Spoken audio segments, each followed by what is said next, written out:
Former Chief Whip and International Development Secretary Andrew Mitchell, who joins us on the line. You spoke very passionately about why it was important for Britain to follow the law, Mr. Mitchell. Morning to you. What is your key argument? Well, let's be clear that I have a lot of sympathy with the government's position. First of all, we do need this bill. It's a sensible and orderly bill which will ensure that there's a proper internal market, and that's good for jobs, it's good for our economy, it's good for our economic prosperity. Nor do I have much sympathy with the position of the EU.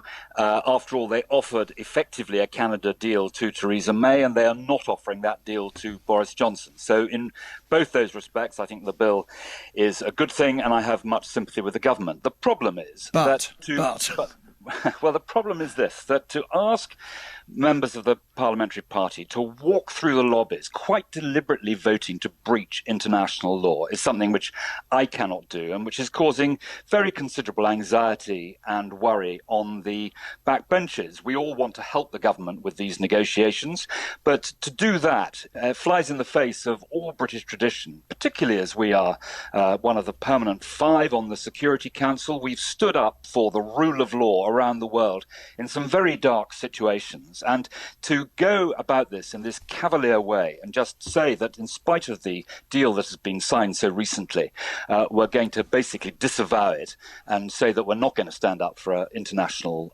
law, in my view, is unacceptable. Nevertheless, you did walk through the lobby. You did vote with the government last night. Now, for people who are not familiar with the way these parliamentary occasions work, explain why you can have so many hesitations, so much concern, and still, for the moment at least, be prepared to vote with the government.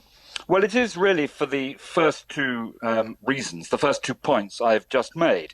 You know, the second reading of the bill is whether or not you accept the bill in principle. And I do accept that we need to have this legislation for an orderly internal market. Any government would seek to have it.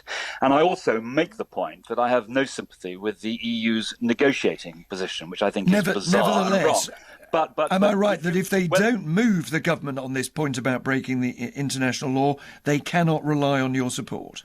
That is correct. When we come to look at the bill clause by clause, I shall, with enthusiasm, support all the early clauses in the bill. But when it comes to the element which a cabinet minister has stood at the dispatch box and said this breaches the international law, it breaches the law that we have passed, then that I cannot do. But for the bulk of the bill, it's absolutely fine, and I think the party and Parliament should support it. It is those elements which breach international law which I do not think should be supported.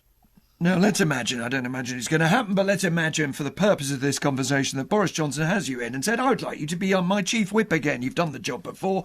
You're in charge of party management now. You've got to deal with this crisis. What do you suggest I now do to get out the hole I'm in? Well, I would have to say to him that you cannot breach international law in this way. This is a deal which you recommended to Parliament, which had these elements within it, and we cannot now disavow that. So another way must be found. And I think that what the government should do is it should continue to negotiate in good faith in the hope that the EU will recognise that a deal is in the interests of both of us. But if we can't get a deal in the end, if we decide that our negotiating partner is simply not going to give us a fair deal, then there are repudiation mechanisms within the text of the deals that we have signed, and at that point it would be a very different situation, a very different scenario. Ed Miliband was right, wasn't he? It is his mess. This is Boris Johnson's doing.